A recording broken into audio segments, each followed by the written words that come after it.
Hi all. Mid cap ഡോക്ടറുടെ ഒരു special എപ്പിസോഡെന്ന് പറയാൻ പറ്റത്തില്ല. പോസ്റ്റ് മാർക്കറ്റ് നിങ്ങൾ അറിഞ്ഞിരിക്കേണ്ട കുറച്ച് കാര്യങ്ങൾ.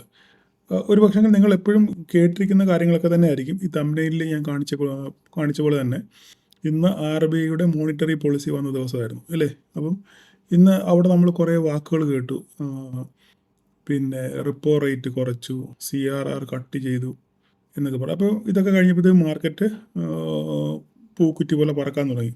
അപ്പോൾ ഇതെന്താ സംഭവം, ഇതെങ്ങനെയാണ് മാർക്കറ്റിനെ സ്വാധീനിച്ചത് എന്ന് ചിലർക്കൊക്കെ അറിയാമായിരിക്കും. എങ്കിലും സാധാരണപ്പെട്ടവർക്ക് ഇതെന്താ സംഭവം എന്ന് അറിയത്തില്ല. അവരിതും കേട്ടിട്ടുണ്ടായിരിക്കും. റിപ്പോ റേറ്റ് എന്ന്, റിവേഴ്സ് റിപ്പോ റേറ്റ് എന്ന്, CRR എന്നൊക്കെ കേട്ടിട്ടുണ്ടായിരിക്കും. ഓക്കെ, പക്ഷേ അപ്പോൾ അത് എന്താണ് സംഭവം, അതെങ്ങനെയാണ് മാർക്കറ്റിനെ സ്വാധീനിച്ചത് എന്നൊന്ന് ജസ്റ്റ് നിങ്ങളുടെ ഒരു അറിവിലേക്ക്, സാധാരണപ്പെട്ട സ്റ്റോക്ക് മാർക്കറ്റിലുള്ള സാധാരണ നമ്മുടെ ഓപ്ഷൻ ട്രേഡ് ചെയ്യുന്ന പലർക്കും അത് അറിയത്തില്ലായിരിക്കും എന്താ സംഭവം. അപ്പോൾ ജസ്റ്റ് അവരൊന്ന് മനസ്സിലാക്കിയിരിക്കാൻ വേണ്ടി മാത്രം.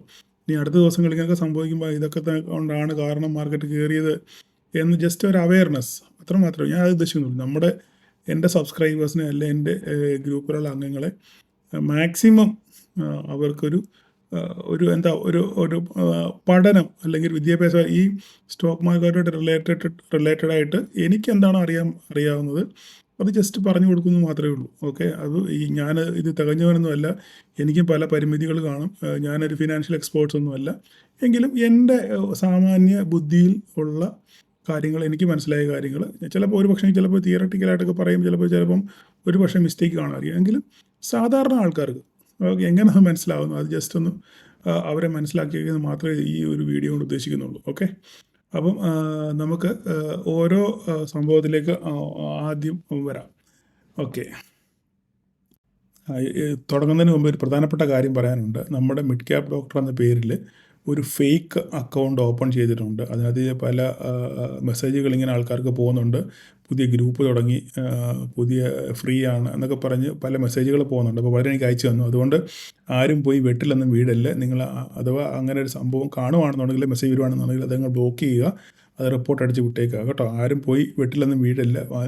എനിക്കെന്തെങ്കിലും പറയാനുണ്ടെങ്കിൽ നിങ്ങളോട് ഞാൻ നേരിട്ട് വന്ന് പറയും, വീഡിയോയിൽ കൂടെ നേരിട്ട് പറയും, അല്ലെങ്കിൽ നമ്മുടെ ഗ്രൂപ്പിൽ നമ്മൾ ഡിസ്കസ് ചെയ്യും കേട്ടോ. അതുകൊണ്ട് ആരും അതിനകത്തിൽ പോയി വീട്ടിലൊന്നും വീടില്ല. ഓക്കെ, അപ്പോൾ നമ്മൾ ആദ്യം കേട്ടൊരു പദമാണ് റിപ്പോ റേറ്റ് ഇല്ലേ. റിപ്പോ റേറ്റ് കുറച്ചു, 0.5% റിപ്പോ റേറ്റ് കുറച്ചു. മാർക്കറ്റ് 0.25 പ്രതീക്ഷിച്ചുള്ളൂ, പക്ഷെങ്കിൽ 0.5% കുറച്ചു, റിപ്പോ റേറ്റ് കുറച്ചു എന്ന് കേട്ടു. പക്ഷേ എന്താ ഈ റിപ്പോ റേറ്റ്?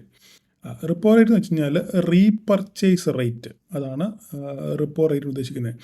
അതിൻ്റെ ഇംഗ്ലീഷിലുള്ള ഡെഫിനേഷൻ എന്ന് പറഞ്ഞു കഴിഞ്ഞാൽ the repo rate is the interest rate at which commercial banks borrow money from RBI. അതായത് പച്ച മലയാളത്തിൽ പറഞ്ഞു കഴിഞ്ഞാൽ ബാങ്കുകൾ റിസർവ് ബാങ്കിൽ നിന്നും കടമെടുക്കും.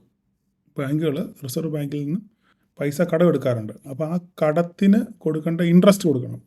ആ ഇൻട്രസ്റ്റ് റേറ്റ് കുറച്ചു എന്നുള്ളതാണ് അതുകൊണ്ട് അർത്ഥമാക്കുന്നത്. റിപ്പോ റേറ്റ് കുറച്ചെന്ന് പറഞ്ഞാൽ പച്ച മലയാളത്തിൽ പറഞ്ഞു കഴിഞ്ഞാൽ ബാങ്കുകൾ അവർക്ക് പൈസ ആവശ്യമുള്ളപ്പം റിസർവ് ബാങ്കിൽ നിന്ന് അവർ കാശ് കടമെടുക്കും. ഓക്കെ, കാശ് കടമെടുക്കുമ്പോൾ അതിന് എന്ത് കൊടുക്കണം? അതിന് പലിശ കൊടുക്കണം. ആ പലിശ റേറ്റ് കുറച്ചു എന്നാണ് അതുകൊണ്ട് റിപ്പോ റേറ്റ് കുറച്ചെന്ന് വെച്ചാൽ അർത്ഥമാക്കുന്നത്. അപ്പോൾ അതിനർത്ഥം എന്തുവാ? അപ്പോൾ അങ്ങനെയാകുമ്പോൾ ബാങ്കുകൾക്ക് കൂടുതൽ അവരുടെ ബാധ്യത കുറച്ച് കുറഞ്ഞു ഇല്ലേ. അവർക്ക് ഇൻട്രസ്റ്റ് റേറ്റ് കുറയുമ്പോൾ നമുക്ക് എന്താണ്, ബാധ്യതകൾ കുറച്ച് കുറയും. അപ്പോൾ അവർക്ക് അത് വേണമെങ്കിൽ കൂടുതൽ പണം കടമെടുക്കാൻ പറ്റും ഇല്ലേ. അപ്പോൾ അങ്ങനെ ഇൻട്രസ്റ്റ് റേറ്റ് കുറയ്ക്കും. അപ്പോൾ അവർക്ക് ആ പൈസ വീണ്ടും എടുത്ത് ലോൺ കൊടുത്ത് വരുമാനം ഉണ്ടാക്കാനൊക്കെ സാധിക്കും. അപ്പം അവർക്ക് ബാങ്കിന് ഒരു ഗുണമാണ്. കാരണം എന്താണ്, അവർക്ക് ഇൻട്രസ്റ്റ് റേറ്റ് വളരെ കുറച്ച് 0.5% കുറച്ച് കൊടുത്താൽ മതി. 0.5% എന്ന് പറയുമ്പം ഒരു ലക്ഷം കോടികളാണ് ബാങ്കിൽ നിന്ന് റിസർവ് ബാങ്കിൽ നിന്ന് കടമെടുക്കുന്നത്. അപ്പം അതിൻ്റെ ഇൻട്രസ്റ്റ് റേറ്റ് 0.5% കുറയ്ക്കെന്ന് പറഞ്ഞു കഴിഞ്ഞാൽ ബാങ്കിന് അപ്പം അവരുടെ ചിലവിൽ ഗണ്യമായ ഒരു കുറവ് വന്നില്ലേ. അപ്പോൾ അത് ബാങ്കിന് കൂടുതൽ ലാഭമായിട്ട് വരത്തില്ലേ. ലാഭമായിട്ട് വരുമ്പം അത് മാത്രമല്ല, അത്രയും ഫണ്ട് അവർക്ക് എന്ത് ചെയ്യാൻ പറ്റും, ലോണുകളായിട്ടോ ഒക്കെ കൊടുക്കാനായിട്ട് പറ്റും. ലോണായിട്ടോ അല്ല വേറെ മറ്റ് കാര്യങ്ങൾക്ക് ബാങ്കിന് ആ പൈസ എടുത്ത് ഉപയോഗിക്കാൻ പറ്റും. അതുകൊണ്ടാണ് റിപ്പോ റേറ്റ് കുറച്ചു എന്ന് പറഞ്ഞപ്പോൾ ബാങ്ക് പെതുക്കെ മുകളിലോട്ട് കയറാൻ തുടങ്ങിയത്. കാര്യം മനസ്സിലായി എന്ന് വിചാരിക്കുന്നു. ഓക്കെ, മനസ്സിലായല്ലോ. അപ്പോൾ റിപ്പോ റേറ്റ് എന്താണ്? നമ്മൾ ബാങ്കുകൾ റിസർവ് ബാങ്കിൽ നിന്ന് പൈസ കടമെടുക്കുന്നതിന് കൊടുക്കുന്ന ഇൻട്രസ്റ്റ് റേറ്റ്, അതാണ് റിപ്പോ റേറ്റ്. ഓക്കെ, അപ്പോൾ ആ റിപ്പോ റേറ്റ് കുറച്ചപ്പം ബാങ്കിന് അത് നേട്ടമായി. അത്രയും പൈസ ബാങ്കിന് വേറെ മറ്റു കാര്യങ്ങൾക്ക് വേണ്ടി അത് ഉപയോഗിക്കാൻ പറ്റും. അപ്പോൾ ഈ നിങ്ങൾ കേട്ടിട്ടുണ്ട് റിപ്പോ റേറ്റ് എന്ന് പറയുമ്പം റിവേഴ്സ് റിപ്പോ റേറ്റ് എന്ന കാര്യം കേട്ടിട്ടുണ്ട്. അത് ഇവിടെ ഇന്ന് സംഭവിച്ചില്ല, എങ്കിലും അത് റിപ്പോ പറയുമ്പോൾ റിവേഴ്സ് റിപ്പോയെ നമ്മൾ പറയണമല്ലോ. അപ്പോൾ റിവേഴ്സ് റിപ്പോയെ പറ്റി നിങ്ങൾ കേട്ടിട്ടുണ്ടായിരിക്കും അല്ലേ. അപ്പോൾ അതിനെ കൂടി ഇതിൻ്റെ കൂട്ടത്തിൽ ചേർത്ത് ഇത് നേരെ തിരിച്ചുള്ള സംഭവം. റിവേഴ്സ് റിപ്പോ എന്ന് പറഞ്ഞു കഴിഞ്ഞാൽ എന്താ സംഭവം, അതായത് മലയാളത്തിൽ തന്നെ അങ്ങ് പറയാം. ഇംഗ്ലീഷ് പിന്നെ പറയുമ്പോൾ ചിലർക്ക് മനസ്സിലാകാൻ ബുദ്ധിമുട്ട് വരും. അത് മലയാളത്തിൽ നമ്മുടെ നാടൻ ഭാഷയിൽ പറഞ്ഞു കഴിഞ്ഞാൽ ബാങ്ക് ചില അവസരങ്ങളിൽ റിസർവ് ബാങ്ക് ബാങ്കുകളിൽ നിന്ന് പൈസ തിരിച്ചു വാങ്ങിക്കും. അല്ലെങ്കിൽ ബാങ്കുകൾ അവർക്ക് സർപ്ലസ് പൈസ ഉണ്ടെന്നുണ്ടെങ്കിൽ, അവരുടെ കയ്യിൽ പൈസ അധികം ഉണ്ടെന്നുണ്ടെങ്കിൽ, അവർക്ക് വലിയ ലോണുകളൊന്നും പോകുന്നില്ല, അല്ലെ പൈസ ധാരാളം പൈസ അവരുടെ കയ്യിലുണ്ടെന്നുണ്ടെങ്കിൽ അവർ ആ പൈസ ഒരു വരുമാനം കിട്ടാൻ വേണ്ടി നേരെ റിസർവ് ബാങ്കിൽ കൊണ്ട് നിക്ഷേപിക്കും. മനസ്സിലായോ? റിസർവ് ബാങ്കിൽ കൊണ്ട് നിക്ഷേപിക്കുമ്പം റിസർവ് ബാങ്കിന് പലിശ കൊടുക്കണമല്ലോ. അപ്പോൾ ആ കൊടുക്കുന്ന പലിശയ്ക്കാണ് റിവേഴ്സ് റിപ്പോ എന്ന് പറയുന്നത്. മനസ്സിലായോ പറഞ്ഞേ? അതായത് സർപ്ലസ് ഫണ്ട്, അധിക ഫണ്ട് ബാങ്കുകളുടെ കയ്യിൽ ഉണ്ടെന്നുണ്ടെങ്കിൽ ബാങ്ക് അത് ലോൺ കുറവാണ്, ആൾക്കാർ ലോൺ എടുക്കുന്നില്ല, പൈസ സർപ്ലസായിട്ട് കിടപ്പണമെന്നുണ്ടെങ്കിൽ ഈ പൈസ ഒരു വരുമാനം കിട്ടാൻ വേണ്ടി, അല്ലെങ്കിൽ എന്തെങ്കിലും ഒരു ഗുണം കിട്ടാൻ വേണ്ടി ഈ പൈസ നേരെ തിരിച്ച് എവിടെ കൊണ്ടിടും? റിസർവ് ബാങ്ക് കൊണ്ടിടും. റിസർവ് ബാങ്ക് കൊടുക്കുമ്പോൾ റിസർവ് ബാങ്ക് അതിനൊരു പലിശ. അപ്പം റിവേഴ്സ് റിപ്പോ എന്താ മനസ്സിലായല്ലോ? ഓക്കെ. അതായത് ബാങ്കുകളിലുള്ള സർപ്ലസ് പൈസ റിസർവ് ബാങ്ക് കൊണ്ട് നിക്ഷേപിച്ചിട്ട് അതിന് കൊടുക്കുന്ന പലിശയ്ക്കാണ് എന്ത് പറയുന്നത്? റിവേഴ്സ് റിപ്പോ എന്ന് പറയുന്നത്. പിന്നെ നമ്മൾ ഇന്നൊരു കേട്ടൊരു സംഭവമാണ് എന്താണ്? CRR.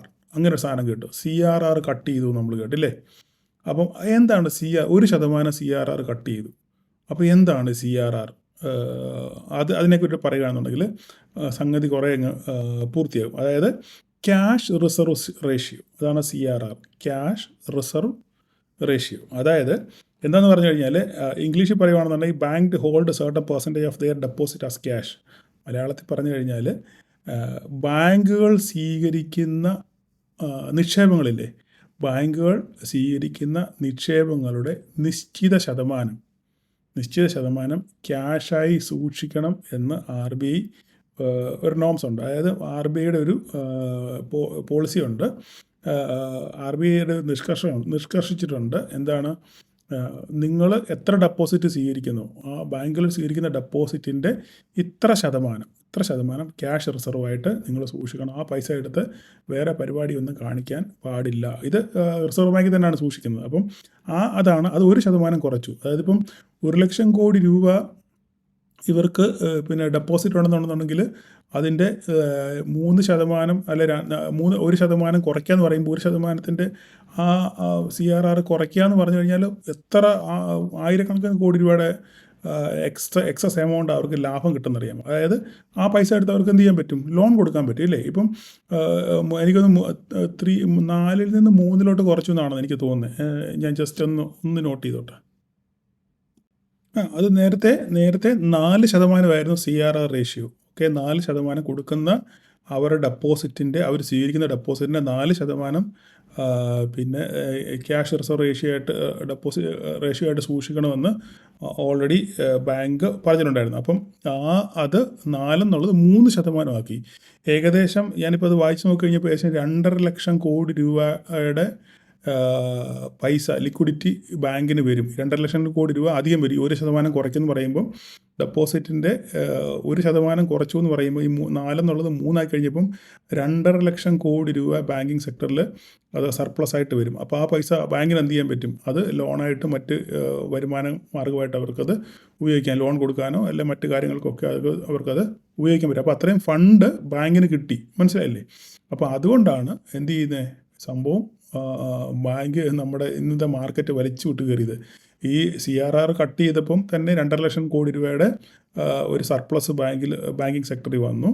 അതിനുശേഷം റിപ്പോ റേറ്റ് 0.5 കുറച്ചു. അത് ഇൻട്രസ്റ്റ് റേറ്റും 0.5% കുറച്ചു. അതായത് നമ്മുടെ പിന്നെ റിസർവ് ബാങ്കുകൾക്ക് കൊടുക്കുന്ന പലിശ ഇനത്തിന് 0.5% കുറച്ചു. അതും അവർക്ക് സർപ്ലസ് ആയി. മനസ്സിലായില്ല? അപ്പം എല്ലാം കൊണ്ടും മാർക്കറ്റിലേക്ക് പണം, അതായത് ബാങ്കിങ് സെക്ടറിലേക്ക് പണം കണ്ടമാനം വരാനുള്ള സാധ്യതയുണ്ട്. അപ്പോൾ അങ്ങനെ ബാങ്കുകൾക്ക് ആ പൈസ ഉപയോഗിച്ച് എന്ത് ചെയ്യാൻ പറ്റും? ബിസിനസ് ചെയ്യാൻ പറ്റും, ലോൺ കൊടുക്കാൻ പറ്റും, മറ്റു കാര്യങ്ങളൊക്കെ ചെയ്യാൻ പറ്റും. അങ്ങനെ അവരുടെ ബാങ്കുകളുടെ വരുമാനം വർദ്ധിക്കാൻ ഇടവരും എന്നുള്ള ഒരു ധാരണയിലാണ് മാർക്കറ്റ് ഇന്ന് പറഞ്ഞത്. അപ്പോൾ ഏകദേശം നിങ്ങൾക്ക് കാര്യം മനസ്സിലായല്ലോ. അപ്പോൾ ഇതിൻ്റെ വേറൊരു മറുവശമുണ്ട്. ഇതിന് മറുവശം കൂടെ പറയാം. ഇത്രയും പൈസ വരുമ്പോൾ, മാർക്കറ്റിലോട്ട് വരുമ്പോൾ എന്തുണ്ടാകാനുള്ള സാധ്യതയുണ്ട്? ഇൻഫ്ലേഷൻ ഉണ്ടാകാം, പണപ്പെരുപ്പം ഉണ്ടാകാനുള്ള സാധ്യത വളരെ കൂടുതലാണ്. ഇത്രയും പൈസ മാർക്കറ്റിലോട്ട് വരുമ്പം ലോണുകൾ കൊടുക്കുന്നത് കുറച്ചുകൂടി ഈസിയാവും. നേരത്തെ ലോൺ കൊടുക്കാൻ ഇച്ചിരി പല കടമ്പകളുണ്ടായിരുന്നു. ആ കടമ്പകളൊക്കെ കുറച്ച് ഈസിയാകും. കാരണം ബാങ്കിൻ്റെ ഇത്രയും പൈസ ഇരിക്കുകയല്ലേ. അപ്പോൾ ഇവർക്ക് എങ്ങനെയും ഇത് കൊടുത്ത് ആൾക്കാരുടെ മണ്ടയ്ക്ക് അടിച്ച് ഏൽപ്പിച്ചെങ്കിലേ അവർക്ക് പലിശ കിട്ടത്തുള്ളൂ. ആ പലിശ കിട്ടുകയില്ല, ബാങ്കിന് വരുമാനം കിട്ടത്തുള്ളൂ. അപ്പം ലോൺ കുറച്ച് ഈസിയാകും, അല്ലെങ്കിൽ മറ്റുള്ള കാര്യങ്ങളൊക്കെ വളരെ ഈസിയാകും. അപ്പോൾ ആൾക്കാർക്ക് പൈസയുടെ പണലഭ്യത മാർക്കറ്റിൽ കൂടുതൽ വരും. അപ്പോൾ ആൾക്കാർ അടിച്ചുപൊട്ടി ചെയ്ത് തുടങ്ങുമ്പോൾ ഇൻഫ്ലേഷൻ കൂടുമ്പോൾ പിന്നെയും അത് പ്രശ്നമാകും. അപ്പോൾ ഈ പറയുന്ന പോലെ റിപ്പോ റേറ്റ് ചിലപ്പോൾ കൂട്ടേണ്ടി വരും, അല്ലെങ്കിൽ റിവേഴ്സ് റിപ്പോ റേറ്റ് കുറയ്ക്കേണ്ടി വരും. അങ്ങനെയൊക്കെ പല കാര്യങ്ങൾ സംഭവിക്കാനുള്ള സാധ്യതയുണ്ട്. അപ്പം ഇത് മാർക്കറ്റിന് അത്ര ഗുണമാണെന്ന് ചോദിച്ചു കഴിഞ്ഞാൽ ആദ്യത്തെ ഈ ഒരു ആവേശത്തിനൊക്കെ നല്ല ഗുണമാണ്. പക്ഷേ ഭാവിയിൽ ഇത് ഇങ്ങനെ ഒരു സംഭവം മാർക്കറ്റിന് ദോഷം ചെയ്യുമെന്നാണ് എൻ്റെ എളിയ ബുദ്ധിയിൽ എനിക്ക് മനസ്സിലാകുന്ന കാര്യം. ഇത് ഭാവിയിൽ ദോഷം ചെയ്യും. നമ്മൾ ഒരു സാധാരണ ബുദ്ധി തെളിഞ്ഞ കാര്യമാണ് ഞാനീ പറയുന്നത്. അതായത് പണം മാർക്കറ്റിലോട്ട് വരുമ്പോൾ ഇൻഫ്ലേഷൻ കൂടുമ്പം അത് പിന്നെ വേറെ മറ്റ് പല കാരണങ്ങൾക്കും കാരണമാവും. അപ്പോൾ പിന്നെ അത് അങ്ങനെ ബാധിച്ച് ഒരു ചെയിൻ കണ്ണി പോലെ പല കാര്യങ്ങൾ അതിനകത്തിലുണ്ട്. അപ്പോൾ അതിനെപ്പറ്റി നമ്മൾ ചിന്തിക്കാൻ പോകേണ്ട കാര്യമില്ല. അപ്പോൾ ഇന്ന് മാർക്കറ്റിൽ സംഭവിച്ചതാണ്. ഇത്രയും പൈസ മാർക്കറ്റിൽ വന്നു, ബാങ്കിങ് സെക്ടറിലൊക്കെ ഇത്രയും പൈസ അവർക്ക് സർപ്ലസ് ആയിട്ട് വന്നപ്പം അവർക്ക് ആ പൈസ ഉപയോഗിച്ച് ബിസിനസ് ചെയ്യാം. അങ്ങനെ ബാങ്കിങ് സെക്ടർ കുതിച്ചുയർന്നു. അതനുസരിച്ച് നിഫ്റ്റിയും അതിൻ്റെ കൂടെ കയറി. ഓക്കെ, അത്രയേ ഉള്ളൂ. കാരണം നിഫ്റ്റിയിലെ ഏറ്റവും വെയിറ്റേജ് ഉള്ള സെക്ടറാണ് ഫിനാൻഷ്യൽ സെക്ടർ. അപ്പോൾ ഫിനാൻഷ്യൽ സെക്ടർ പറന്നപ്പോൾ അതിൻ്റെ കൂടെ നിഫ്റ്റിയും പറന്നു. അപ്പോൾ ഇത്രയൊക്കെയാണ് ഇന്ന് മാർക്കറ്റ് സംഭവിച്ചത്. അതുകൊണ്ടാണ് മാർക്കറ്റ് ഇന്ന് മുകളിലോട്ട് കയറിയത്. അപ്പോൾ നിങ്ങളുടെ ഒരു ചെറിയ അറിവിലേക്ക് വേണ്ടി ഇതെന്താ സംഭവം എന്ന് ജസ്റ്റ് പറഞ്ഞെന്ന് മാത്രമേ ഉള്ളൂ. Okay, thank you all.